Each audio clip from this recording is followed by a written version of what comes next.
a modo de recordatorio de algunos conceptos que ustedes han visto en materias anteriores. Y podemos decir que hoy en día es imposible imaginar un mundo sin las innumerables derivaciones que aparecen con el desarrollo de la electricidad, la ya lejana luz del alumbrado ordinario, la luz del alumbrado, el foco que usábamos antes, ahora esa luz ha cambiado mucho. Las fotocopiadoras, los ordenadores actuales, los equipos llamados inteligentes y un sinfín de aplicaciones de los fenómenos eléctricos que han surgido de manera continua para ofrecernos un mundo más cómodo. Entonces nosotros vamos a ir, ya nos vamos a ver la materia clásica. Vamos a estudiar algo más atractivo. Entonces, la carga eléctrica, en el campo de la física, la carga eléctrica es una propiedad de la materia que es responsable de producir interacciones electrostáticas. La materia está compuesta de átomos que a su vez se componen por electrones que poseen una carga eléctrica negativa y los protones que poseen una eléctrica positiva. Los protones se encuentran en el núcleo del átomo y los electrones en la corteza girando en torno al núcleo.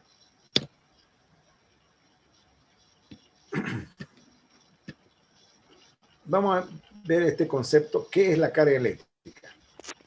La carga eléctrica es una unidad de medida del Sistema Internacional de Unidades que permite determinar la capacidad que posee una partícula para intercambiar fotones. También puede definirse como una propiedad física de algunas partículas subatómicas manifestadas a través de la fuerza de repulsión y de atracción entre ellas, por la interacción de campos electromagnéticos. Las cargas eléctricas pueden ser positivas o negativas, pero dependiendo su aplicación, existe una derivación de ella.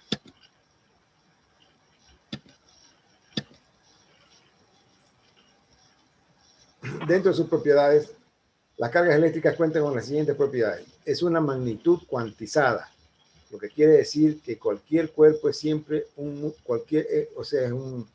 tiene un valor múltiplo del valor del electrón. Existen tres tipos de cargas eléctricas, básicamente. Las cargas positivas, cuando existen menos electrones que protones, las negativas, cuando existen más electrones que protones, y las neutras, cuando existen igual número de protones y electrones. Las cargas iguales se rechazan y las cargas distintas se atraen.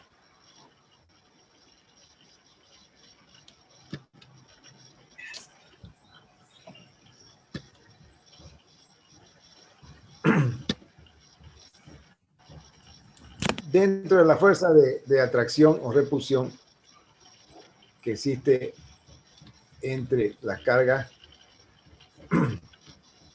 varía con el inverso cuadrado de su distancia de separación. Esto lo vamos a ver después cuando estemos estudiando cómo se calcula esta fuerza. Las cargas eléctricas ni se crean ni se destruyen, porque su valor es constante. Las cargas que permiten el movimiento por la superficie de determinados cuerpos reciben el nombre de conductores, y las que no lo permiten se conocen como aislantes. En esta parte inicial estamos viendo temas muy genéricos y muy generales de lo que corresponde a la carga eléctrica. Posteriormente vamos a entrar a profundidad de cuáles son las variaciones y qué es lo que se le puede estudiar a la carga eléctrica.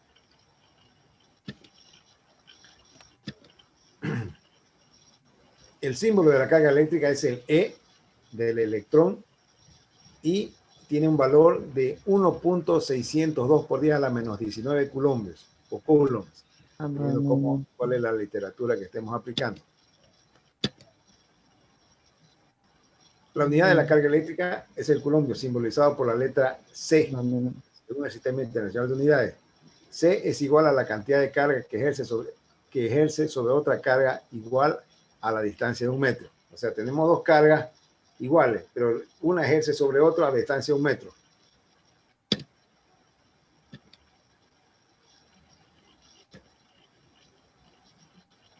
Según su aplicación, existen varios tipos de cargas eléctricas. Las cargas eléctricas positivas son aquellas que poseen mayor carga de protones que de electrones o que en su totalidad tienen polaridad positiva. Las cargas eléctricas negativas son las que poseen mayor carga de electrones que de protones o que en su totalidad tienen polaridad negativa. Las cargas eléctricas resistivas son aquellas que pueden resistir el flujo de la electricidad disipando cierta cantidad de esta energía en forma de calor. O sea, eso es lo que sucede cuando se calienta algún elemento, algún disipador, es porque está liberando energía en forma de calor.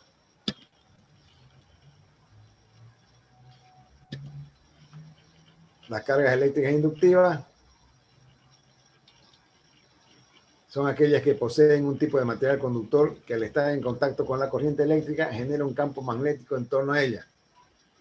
Las cargas eléctricas capacitoras o capacitivas disponen de un capacitor que le permite almacenar energía y un aislante no conductivo en las dos superficies conductivas. Esto produce que al momento de que el capacitor hace contacto con la energía eléctrica, se acumulen los electrones de la corriente en torno a la placa adjunta a la terminal, donde se llega a aplicar la corriente eléctrica. Luego existen las cargas eléctricas combinadas, son las que pueden combinar capacitores, inductores y resistores para realizar funciones específicas. Entonces, de acuerdo a la aplicación que se le da, pueden existir estos tipos de cargas eléctricas, ¿no? ¿Qué es la cuantización? Decimos que la carga eléctrica está cuantizada. Para explicar un poco esto, vamos a ver que no se manifiesta en cualquier cantidad, sino que en múltiplos de enteros de una unidad fundamentada, que es la carga eléctrica de un electrón. O sea que 1,602 por 10 a la menos 19 Coulomb es el valor de la carga eléctrica. Entonces, para cuantizarlo, en este sentido, la cuantización de la carga eléctrica se da cuando en un proceso de electrización se transfieren cantidades enteras de carga eléctrica, múltiples de la carga elemental y carga eléctrica. La cuantización de la carga eléctrica se calcula con la fórmula Q de carga igual a N, que multiplica al valor del electrón.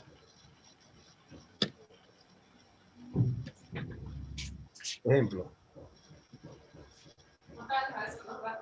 ¿Cómo se llega a cargar?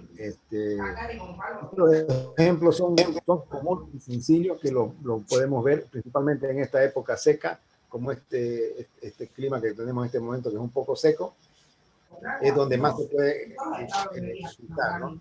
Y si se frota un globo con el cabello y luego se acerca a la pared, el globo permanecerá pegado a esta, a causa de la fuerza eléctrica de atracción entre la pared y el globo.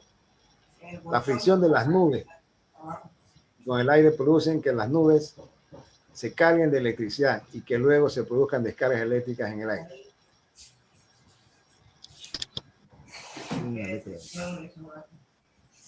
Es la fricción de las nubes con el aire.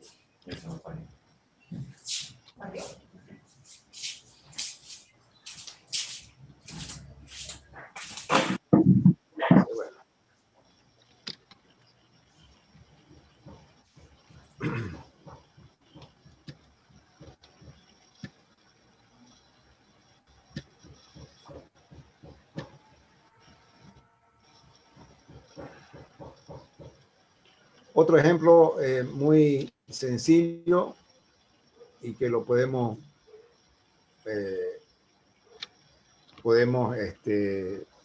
apreciar en cualquier momento.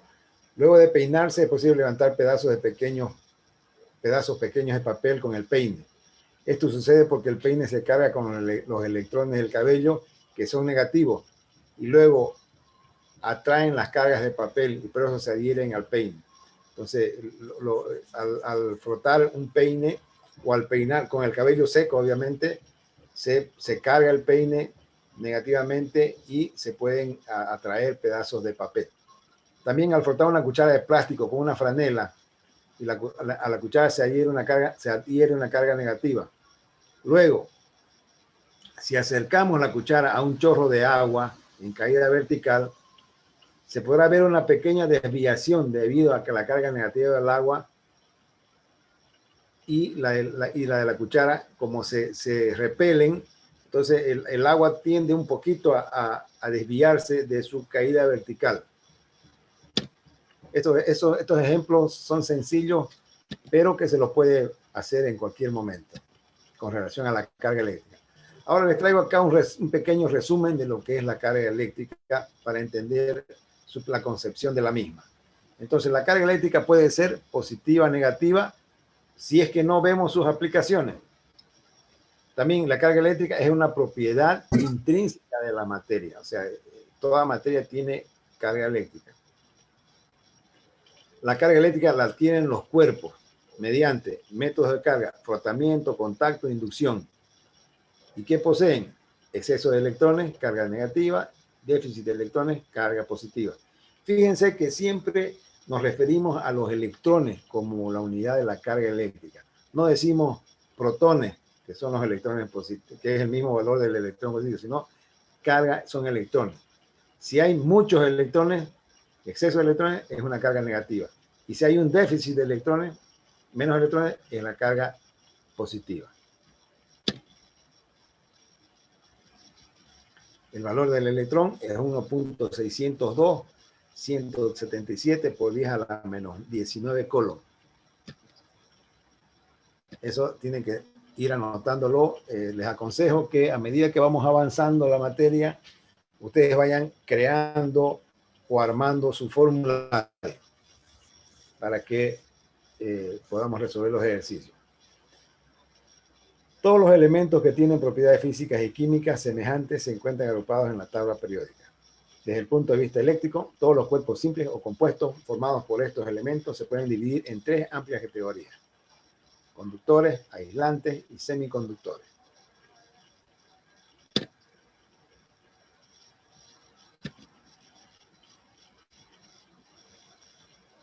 ¿Qué son materiales conductores?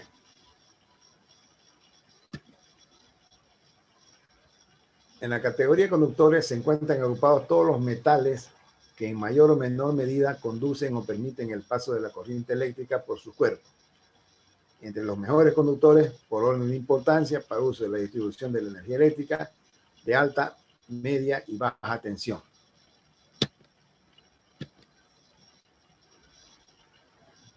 Así como para la fabricación de componentes de todo tipo, como dispositivos y equipos eléctricos y electrónicos, se encuentran, de acuerdo a su importancia, el cobre, el aluminio, la plata, el mercurio y el oro. Son excelentes conductores, ¿no es cierto?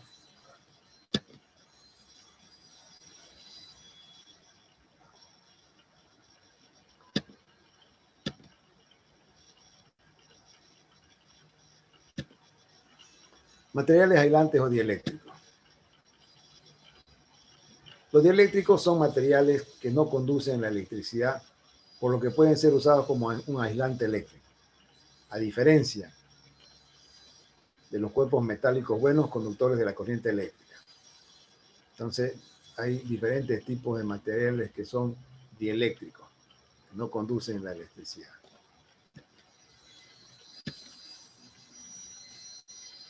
Existen otros como el aire, la porcelana, la mica, la ebonita, las resinas sintéticas, los plásticos, que ofrecen una alta resistencia a su paso. Esos materiales se conocen como aislantes o dieléctricos. La más común que tenemos nosotros son las cintas aislantes que usamos en las casas, y son utilizadas para proteger o para reducir o obstruir el paso de la electricidad.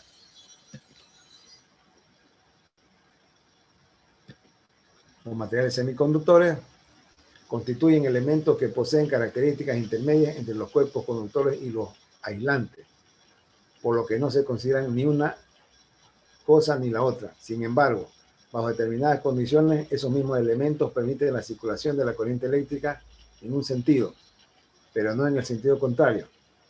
Esa propiedad se utiliza para rectificar corriente alterna, detectar señales de radio, amplificar señales de corriente eléctrica, funcionar como interruptores o con puertas utilizadas en electrónica digital, etc.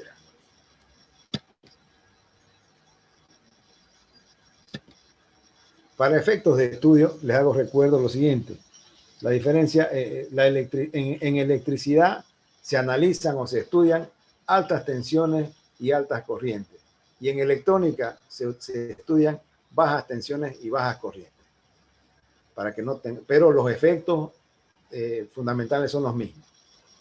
El silicio, por su nomenclatura química SI, es un elemento semiconductor muy utilizado para fabricar diodos, detectores y rectificadores de corriente, transistores, circuitos integrados y microprocesadores, ¿no? Son ejemplos de materiales y el uso de ellos. ¿Qué se entiende por levitación magnética? Ustedes saben que si tenemos un fuerte imán y tenemos un imán más pequeño, pero se van a repeler con el mismo signo. Entonces eso produce una levitación magnética.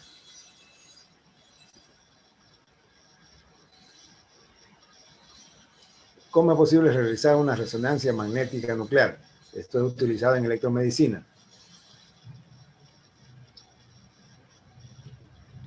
Equipo para hacer resonancia.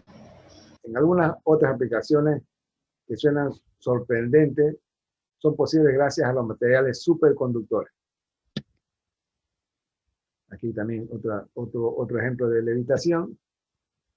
Materiales que son denominados superconductores. Aquí una usina termoeléctrica.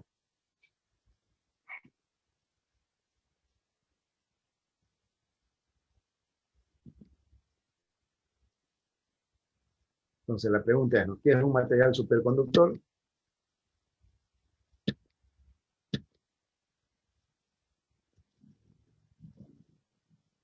Son materiales que permiten el paso de la corriente eléctrica sin oponer resistencia ninguna. De gran aplicación industrial. ¿Qué significa esto? Quiere decir que cuando transportamos energía, esta no se pierde en forma de calor. Es asimilada completamente. Por ejemplo, la energía eléctrica consumida, de lo que nosotros, si conectamos nuestro medidor de corriente, del consumo del 100% de consumo, el 95% se pierde en calor o radiaciones invisibles. Y solamente el 5% es aprovechado para producir la luz. Entonces, imagínense, nosotros quiere decir que desperdiciamos. Por eso es que han aparecido actualmente, ya desde por lo menos 15 años atrás, han aparecido los focos de bajo consumo. Ellos aprovechan más, o sea, no pierden tanto en calor ni en radiación invisible y aprovechan más porcentaje para poder generar la luz visible. Pero estos foquitos incandescentes que teníamos antes, o sea, los foquitos, las bombillas que tienen una resistencia interna al vacío, eso sí, disipan mucho calor. ¿Qué hace diferente a un material superconductor?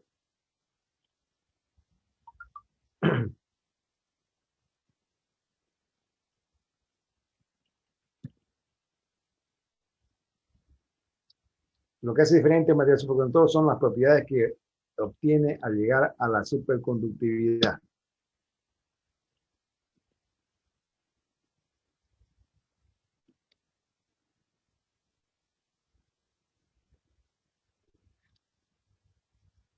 Es la expulsión del campo magnético del interior del superconductor al aplicar un campo externo. Este hecho provoca la levitación magnética. Entonces aquí tenemos, por ejemplo, tenemos un imán y al colocar un elemento que tiene dipolos, ellos se alinean y pueden producir esta transformación de la conductividad de las ondas.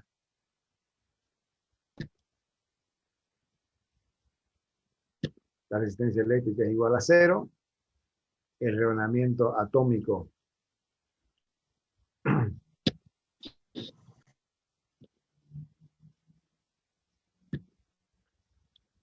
son varios efectos que solamente se los paso a modo de información. Este efecto Josephson, basado en el efecto túnel, que es la probabilidad de una partícula traspase una barrera, aun cuando su energía sea menor, son lo que producen los materiales superconductores. Los superconductores Con los superconductores se puede reducir costos de producción y transporte de electricidad. Fíjense que ahora ya los cables no son tan gruesos como antes, principalmente los de alta tensión. El material ha sido perfeccionado y las aplicaciones más utilizadas es en la electromedicina, donde se puede realizar resonancia magnética nuclear para detectar diferentes tipos de males en el ser humano, y también las imágenes por resonancia magnética.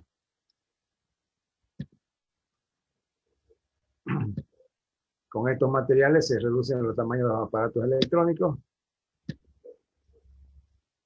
y quizás una de las aplicaciones más interesantes y prometedoras de los superconductores son, por ejemplo, el tren, que utiliza las rieles, son superconductores que están en el tren y en la riel. Entonces, y eso hace que el tren se eleve una cierta distancia de la riel y pueda ser transportado a altas velocidades. Estos trenes se utilizan ya desde la década del 80 en Japón principalmente, y es gracias a la levitación magnética, que es producto, se la ha obtenido gracias al uso de superconductores. Y estos trenes se llaman trenes de levitación magnética.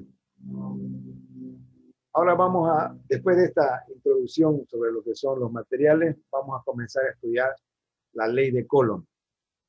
Esta ley de Coulomb es muy importante y será de mucha aplicación en nuestros ejercicios. Y para familiarizarnos un poquito con la ley de Coulomb, revisemos un ejemplo que vemos todos los días.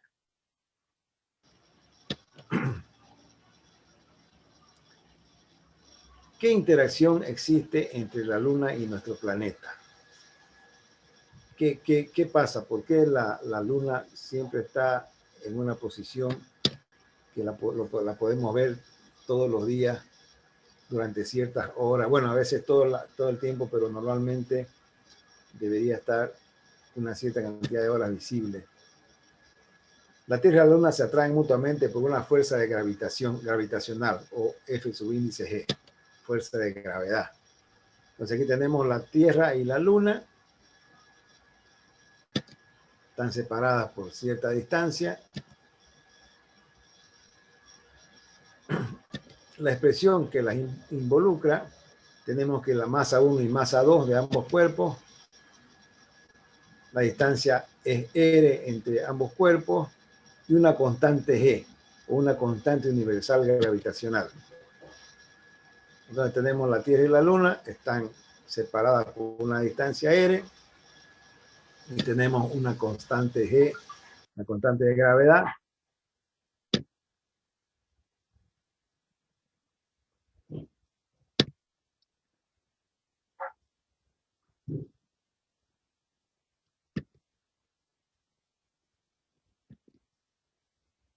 Luego, la fuerza gravitacional o la fuerza de gravedad es igual a la constante de gravedad que multiplica a la masa 1 por la masa 2 dividido por la distancia que existe entre la Tierra y la Luna al cuadrado.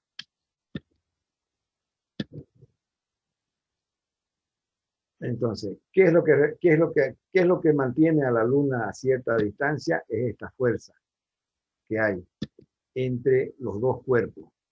Los dos cuerpos o sea, que tienen una atracción entre ambos, que es la gravedad.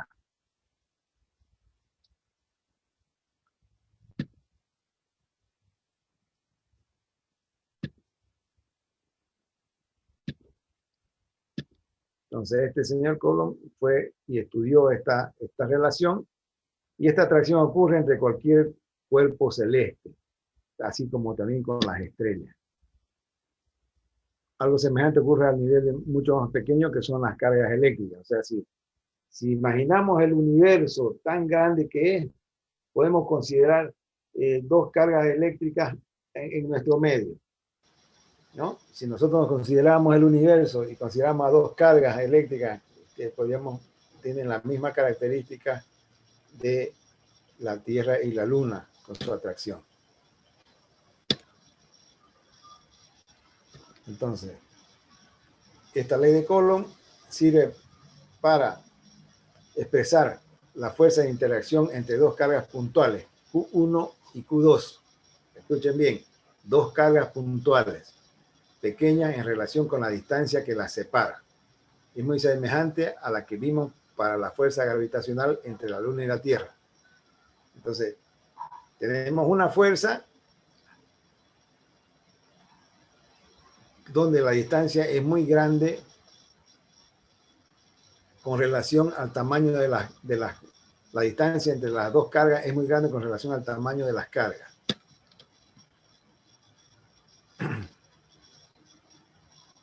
Entonces, la fuerza eléctrica o fuerza de la ley de Coulomb es igual a K, una constante proporcionalidad que multiplica la carga 1 por la carga 2 sobre la distancia de separación al cuadrado.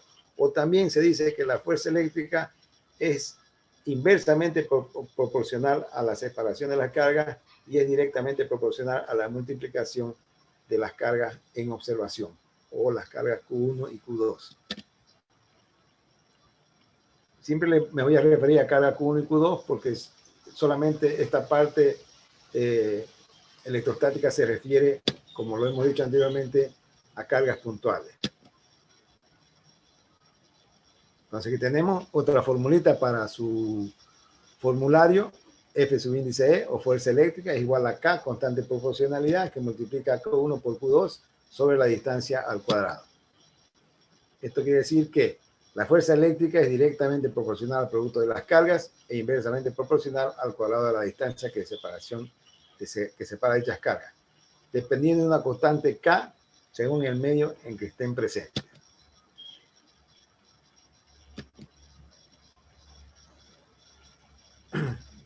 Las cargas Q1 y Q2 son cargas en Coulomb, el valor en Coulomb, 1.602 por 10 a la menos 19.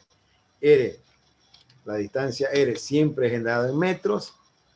Si se corta, por favor, se vuelven a conectar con el mismo ID y password.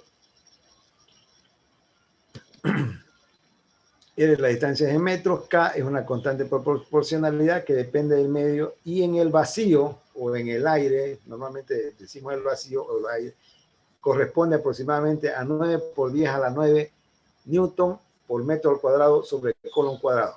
También, por favor, en su formulario coloquen K es igual a 9 por 10 a la 9 newton por metro cuadrado sobre el Coulomb cuadrado. Eso no va a cambiar, porque siempre vamos a, cuando hablemos de dos cargas que están, dos cargas puntuales en el aire, vamos a usar siempre esta constante. Y la fuerza eléctrica es dada en newton. Otra recomendación, siempre usamos el Sistema Internacional de Medidas. Y en el Sistema Internacional de Medidas, las distancias son en metros, las cargas son en Coulomb y la fuerza en newton. No se olviden de eso.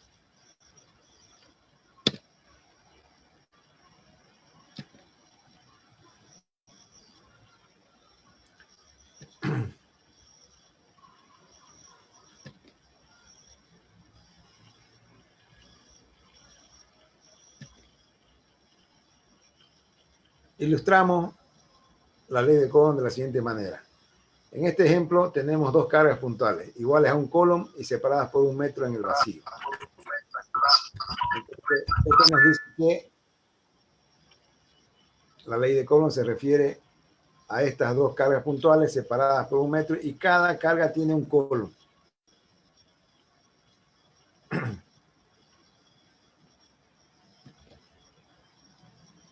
Entonces, en este caso, como las cargas son iguales, existe una fuerza de repulsión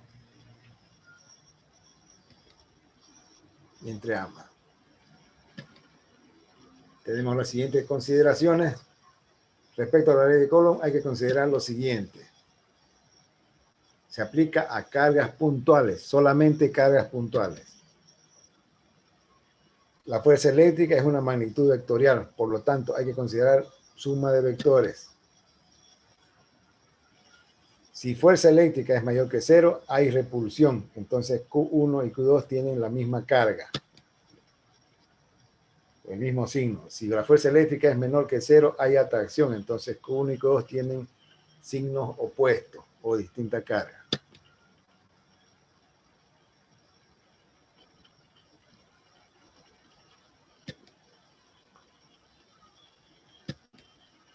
Haciendo una recapitulación de la ley de Coulomb, podemos decir que la fuerza ejercida por una carga puntual sobre otra actúa a lo largo de la línea que las une, siempre en línea recta.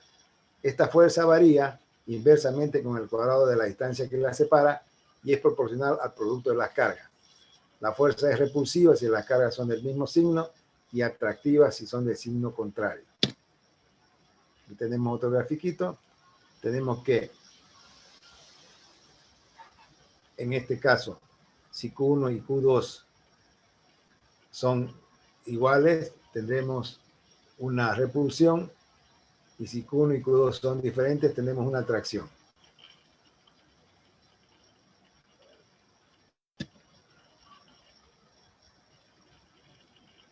Fíjense, aquí les coloco para mostrar que tenemos Q1 y Q2 negativas en negrito, y Q1 negrito negativo y Q2 positivo. Habrá una atracción. Entonces, F de 1 a 2, la fuerza eléctrica entre las cargas 1 y 2 sería igual a la constante de proporcionalidad que multiplica la carga 1 por la carga 2 en el sentido del vector unitario que une, que en la misma línea que une a la carga 1 y carga 2, sobre la distancia de R1 a R2, la distancia de Q1 a Q2 al cuadrado, donde la constante de proporcionalidad K es igual a 9 por 10 a la 9 newton por metro al cuadrado sobre Coulomb al cuadrado.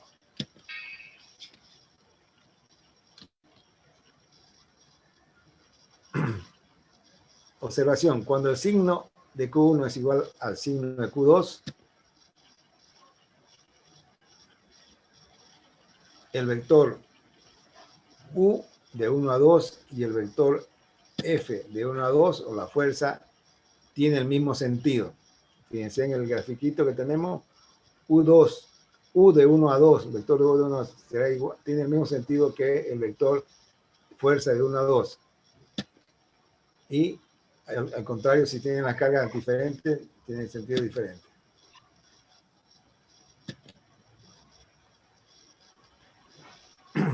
Para un sistema de carga siempre se aplica el principio de superposición. Esto ustedes lo han visto en otras materias anteriores, o sea que tienen que recordar un poquito por su cuenta qué significa el principio de superposición. La fuerza sobre cada carga es la suma vectorial de las fuerzas ejercidas sobre ella por el resto de las cargas. Entonces, este principio de superposición nos dice que si calculamos matricialmente, vamos aquí a tener que F de 1 a 2, en este caso, tenemos un sistema de 3 cargas, y F de 1 a 3, y en la diagonal vamos a tener de F de 1 a 1, será la suma de los términos de esta columna, se obtiene la fuerza sobre la carga 1.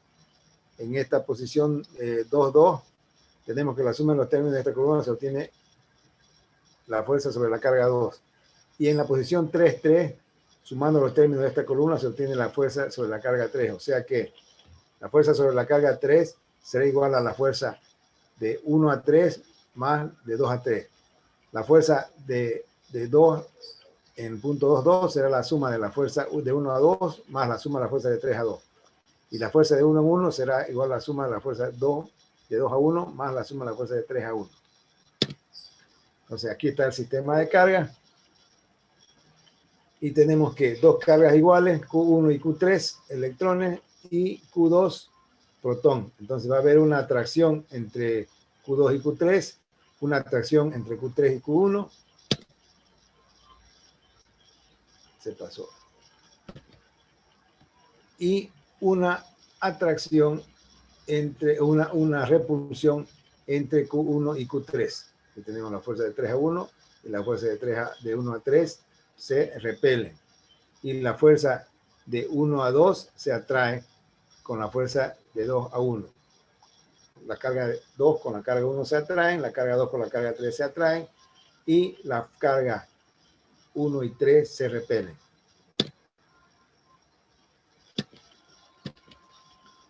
Con esta explicación de las cargas podemos, y aplicando la ley de Coulomb, podemos ya analizar lo que es el campo eléctrico. Tenemos un punto fuente y un punto de observación en este gráfico. El punto fuente está en la carga Q1 y el punto de observación que está en la posición R12. Ahí, en esa posición, existe la acción del campo eléctrico producido por la carga Q1 en esta distancia R1 a 2. Considerando la fuerza de 1 a 2, que es la carga Q1 por Q2 sobre R2 al cuadrado en la dirección de U, tenemos que la fuerza por unidad de carga, Newton sobre Coulomb, será igual al campo eléctrico. Entonces, la fuerza de 1 a 2 sobre la carga 2 será igual al campo eléctrico generado por la carga 1 en la posición R12. ¿Me entienden? ¿Alguien me responde? El campo eléctrico en la posición 1, 2 será igual a la fuerza de 1 a 2 sobre la carga 2. Y eso nos va a dar que va a ser el campo eléctrico de 1 a 2 será igual a la constante proporcionalidad por la carga 1 sobre la distancia de 1 de R12 al cuadrado que multiplica la dirección 1, 2 por sentido.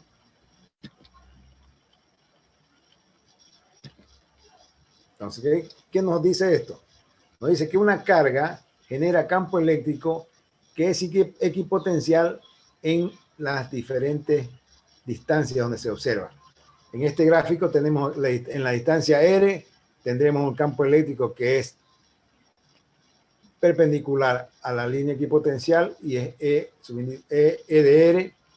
En la posición 2R tenemos el campo eléctrico en los diferentes R, en este caso en R, en 2R y en 3R.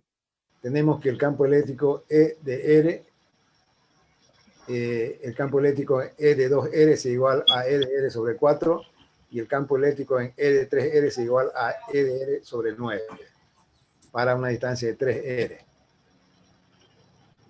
El campo creado por una carga puntual es radial e inversamente proporcional al cuadrado de la distancia. Si una carga positiva muy pequeña o una carga de prueba se abandona libremente en un campo eléctrico, seguiría una trayectoria denominada línea de campo. La dirección tangente a esta línea en cada punto es la del campo eléctrico, ya que es la dirección de la fuerza ejercida sobre la carga de prueba.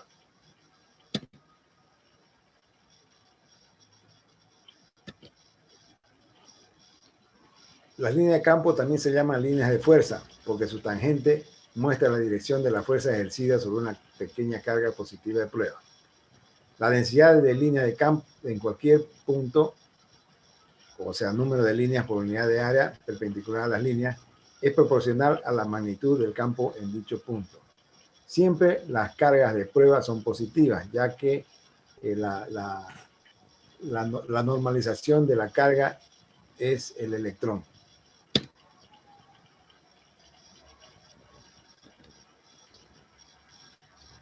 Como ejemplo, si tenemos un sistema de cargas de la figura, cálculo del campo en el origen del sistema de coordenadas. O sea, les dejo este ejemplo, pero ustedes resuélvanlo por su cuenta y encuentren el resultado. Tenemos Q1 y Q2. Por ejemplo, Q1 se encuentra ubicado en la posición 1, 1 y es igual a menos 1.25 por 10 a la menos 5 coulombs.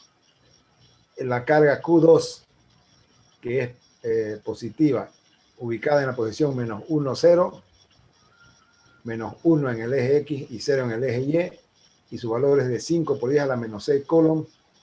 Y la carga 3, ubicada en la posición 0 en el eje X y menos 1 en el eje Y, con un valor de 5 por 10 a la menos 5 por 10 a la menos 6 coulombs. Y nos dice, ¿no?, encontrar en este sistema de cargas, el campo eléctrico, y tenemos que en esta carga de prueba, en esta carga, la resultante va a ser igual a 1.20 por 10 a la 5 newton sobre Coulomb. O sea, encontramos el campo eléctrico en esta posición, en la posición de la carga 1. Aquí tienen que usar el principio de la superposición. Cálculo del campo eléctrico debido a un grupo de cargas puntuales en posiciones fijas. Utilizamos siempre el principio de superposición. Denle un repaso. Ahora tenemos acá esta evaluación rápida.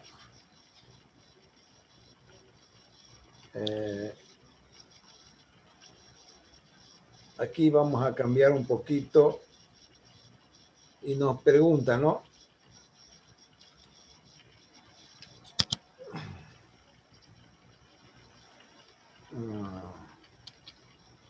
Esto lo vamos a enviar el 10.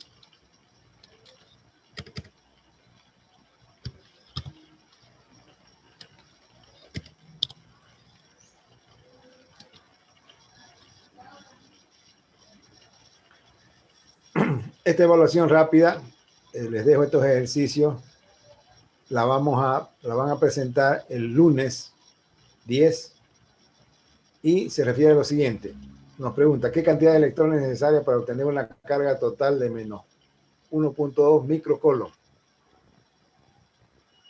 Segunda pregunta, 3 cargas puntuales, Q1 de 4 microcoulomb, Q2 de menos 10 microcoulomb y Q3 de menos 6 microcoulomb, están situadas respectivamente en los puntos 0.0,03, 0,0 y 0.20. Determinar la fuerza que actúa sobre la carga Q3. El dato, la constante de proporcionalidad 9 por 10 a la 9 newton sobre Coulomb. Esta pregunta 2 es similar al ejemplo que les he dado de las 3 cargas puntuales. La tercera pregunta, 2 cargas Q1 y Q2 de más 10 nanocoulomb se encuentran en los puntos 0080 de un sistema de referencia XY, medido en metros. Determinar la fuerza neta que ambas cargas ejercen sobre una tercera carga Q3 de más 5 nanocoulomb. Con esta se encuentra situada en los puntos A, P40, B, Q44. Entonces, en estos dos puntos queremos encontrar la fuerza neta. Y las otras dos preguntas. Un electrón y un protón son abandonados en reposo en una región donde el campo eléctrico es campo eléctrico igual a 20 y nanocoulomb, newton sobre coulomb. Determinar. Punto 1, la fuerza que actúa sobre cada partícula. Punto 2, la aceleración que adquiere. Y punto 3, la distancia que habría recorrido. Como datos le doy la carga eléctrica 1.6 por 10 a la menos 19 coulomb. La masa del electrón 9.1 por 10 a la menos 31 kilogramos. La masa del protón 1.67 por 10 a la menos 27 kilogramos. Y la pregunta 5, dos pequeñas esferas cargadas están separadas una distancia de 5 centímetros. La carga de una de las esferas es 4 veces la de la otra y entre ambas existe una fuerza de acción de 0,15 newton.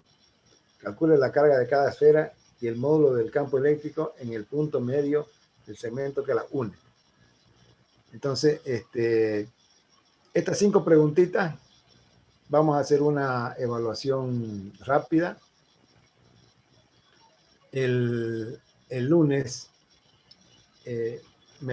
estas preguntas las van a responder y me las envían al correo que está en la última lámina de la presentación. Este es mi correo, jorgerosales@uagrm.edu.bo. Y vamos a hacer estas preguntitas, son una evaluación de acompañamiento para, primero, hacer un repaso de lo que ustedes ya vienen de las físicas anteriores y para ver cómo estamos con relación al nuevo material. Entonces, ahora, otro dato. El viernes 7 no habrá clase. El viernes 7 tenemos que tomar examen a los auxiliares. Y yo tengo que estar en la facultad desde las 10. A las 10 tomo una materia y a las 11:30 tomo física. Entonces no tendremos clases este viernes porque ese examen es presencial con los auxiliares. Pero estos 5 ejercicios que les dejo me los van a presentar el lunes. Y el lunes vamos a ver cómo estamos. Podemos hacer una evaluación de seguimiento en la plataforma Moodle de unos pocos ejercicios, unos 3 ejercicios durante unos 15 o 20 minutos sobre este tema, carga y fuerza y la ley de Coulomb. ¿Ya?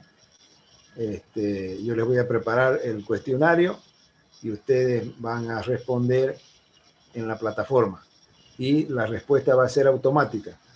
Solamente no tiene validez para no tiene validez en la ponderación final. La ponderación final ya la tenemos definida.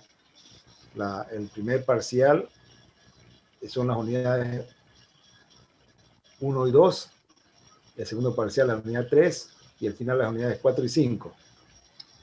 Y los prácticos van a ser de la práctico 1 de la 1 y 2, práctico 2 de la 3 y no hay práctico 3, solamente una lista de ejercicios como les expliqué el día de la presentación.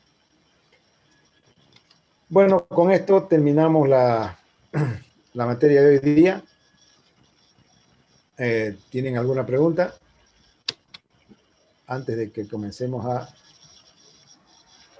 a ver cómo vamos a hacer el avance. Entonces, ¿alguna duda sobre estos temas para que lo analicemos antes que nos pasemos? Ingeniero, entonces esos ejercicios los resolvemos y se lo enviamos hasta el lunes a su correo, ¿no? Al correo que está al pie al final. Yo esta presentación la subo a la plataforma enseguida.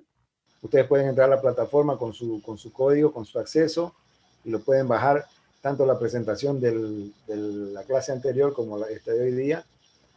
Y al final de cada presentación está mi correo para que ustedes puedan hacerlo llegar. Es solamente a modo de hacer una evaluación, un acompañamiento de lo que avanzamos, ¿no? Para que principalmente para que nos acostumbremos a esta nueva materia que es muy interesante. Después no se olviden, el viernes no tendremos clase, solamente pueden dedicarse a hacer los ejercicios, estos 5 ejercicios. Les aconsejo que bajen los libros que les di en la bibliografía. Voy a tratar de sacarlo, de hacerles la presentación para mostrarles de nuevo la presentación.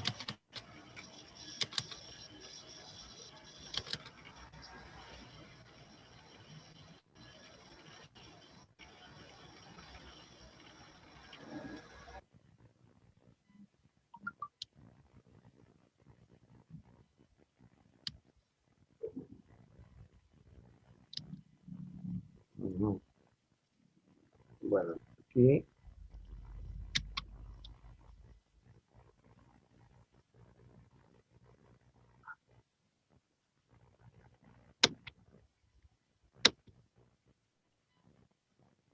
en la presentación del material yo les dejé una bibliografía que es esta de acá. Se puede apreciar, ¿verdad? Sí, ingeniero. Miren, el libro que yo más uso, de donde saco la mayoría de los ejercicios, es el tercero. Resnick Holiday y Crane, Física Tomo 2. Pero el de Segway también tiene muchos ejercicios, pero yo les recomiendo, todo se los puede bajar. El de laboratorio se los va a dar el de laboratorio. También semana que viene, o mejor dicho, mañana voy a ir a laboratorio a hablar con el encargado para que podamos pasarle nuestro, o sea, con Melissa, va a coordinar él para que queden el grupo o los grupos de trabajo en laboratorio. Él también les va a dar como la forma de trabajar. No, ese estaba previsto, o mejor dicho, en el programa está como si el laboratorio fuera los viernes en la noche. Yo la verdad que no sé quién lo puso en ese horario, pero él les va a dar otro horario, es un horario accesible y donde todos pueden participar. Entonces, para el acompañamiento de los ejercicios, bajen estos libros. Los 4 libros se los puede bajar de internet gratis, pero el que más uso es el tercero, el Resnick Holiday. Este de aquí es el que, digamos que,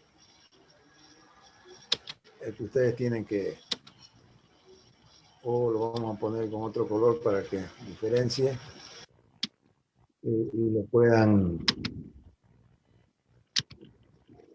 bajar. ¿Listo? ¿Está bien? Sí, está bien. Muy bien. Entonces, por hoy es todo. Si tienen alguna pregunta,